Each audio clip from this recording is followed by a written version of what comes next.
आरती जब हम लोग करते हैं तो ऐसे नहीं कि दाएं बाएं चाहे जैसे आरती घुमाने लग जाओ, उसमें भी नियम है।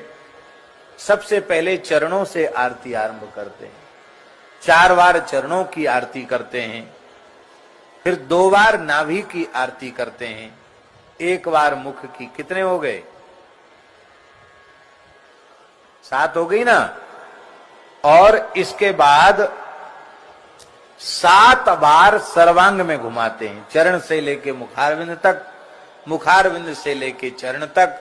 और उसमें भी हमारी भारतवर्ष की शिष्ट परंपरा है, आरती जब घुमाते हैं तो जब दाहिनी ओर आरती आती तो 1 बार ऐसे करके लाते हैं, माने वो प्रणव की ज्योति बनाते हैं उसमें। ओंकार ऐसे एक बना, फिर एक ऐसे बना, फिर ऐसे हुआ, फिर ऐसे करके, फिर ऐसे। यार